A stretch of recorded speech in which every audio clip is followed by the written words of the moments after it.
नमस्ते दोस्तों, स्वागत है आप सभी का हमारे चैनल स्पिरिचुअल आर्टिकल में। दोस्तों, आज हम आपको इस वीडियो के माध्यम से बताएंगे महाविद्या की कथा कौन है और क्या है।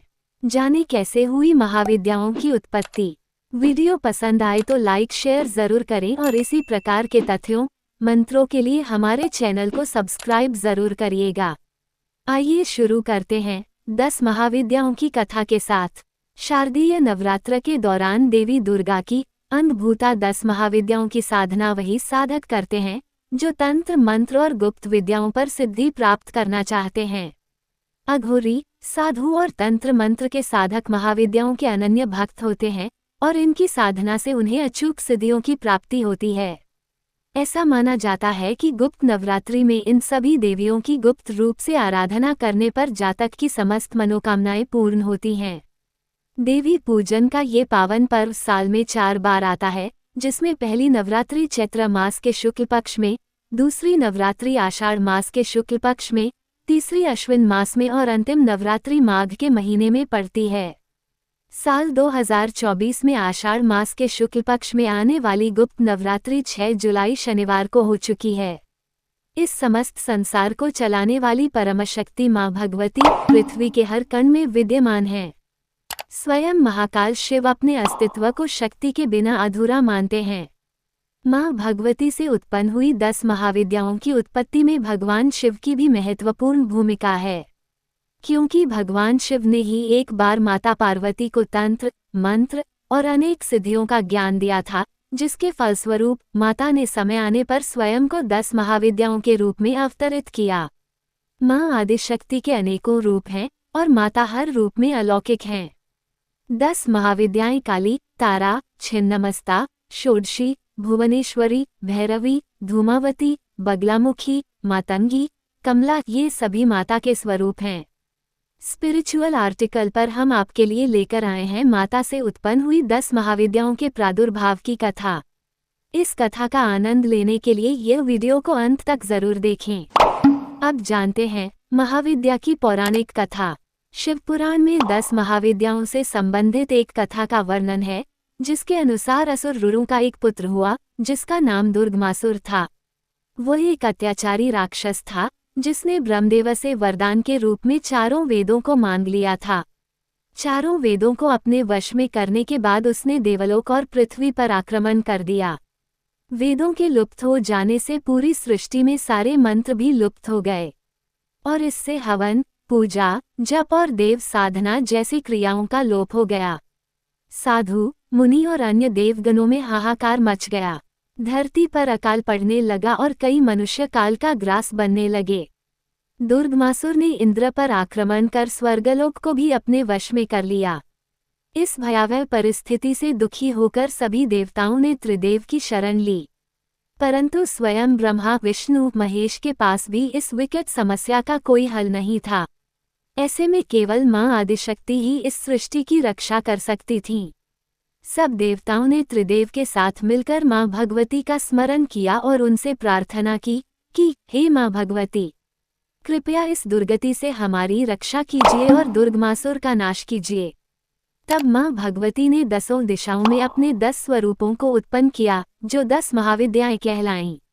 माँ के इन 10 रूपों और दुर्गमासुर की विकराल सेना के बीच घमासान युद्ध हुआ।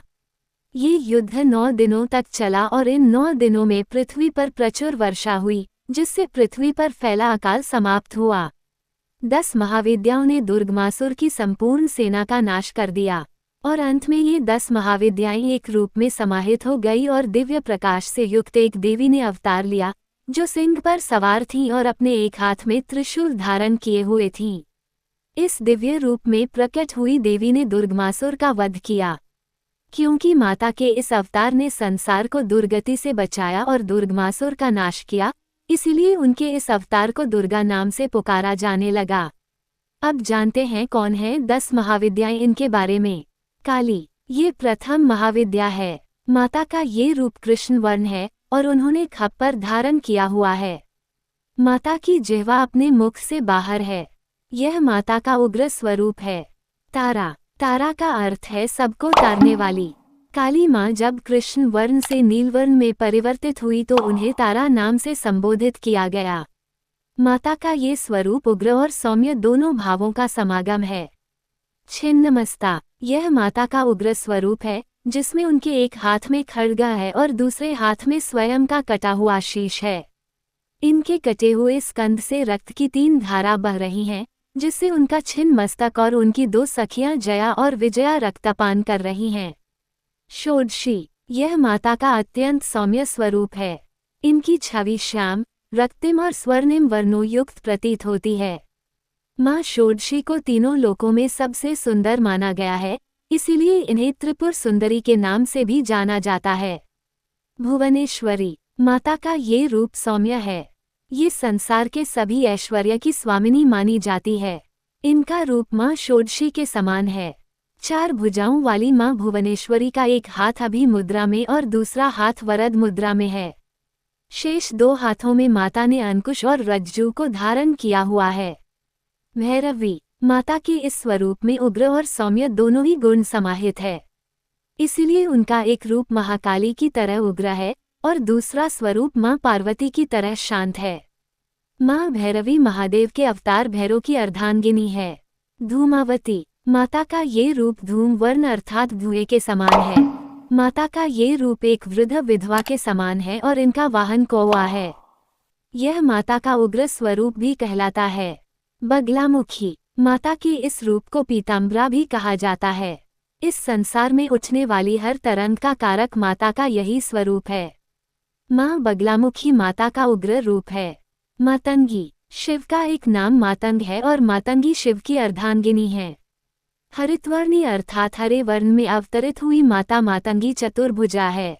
माता के इस स्वरूप ने लाल वस्त्र धारण किए हुए हैं। ये देवी आदिशक्ति का सौम्य स्वरूप है। कमला, माता का ये रूप सौम्य है।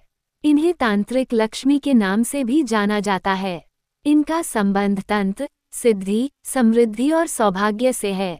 माँ कमला कमल पर विराजमान है और अनेक आभूषण धारण किए हुए हैं। इनका स्वरूप स्वर्णिम है। दोस्तों, इस प्रकार के अनमोल मंत्रों और तथ्यों की जानकारी के लिए देखें हमारे चैनल स्पिरिचुअल आर्टिकल को। वीडियो पसंद आए तो लाइक शेयर जरूर करिएगा और चैनल को सब्सक्राइब करना ना भूलें। अपना कीमती समय देने के लिए धन्यवाद।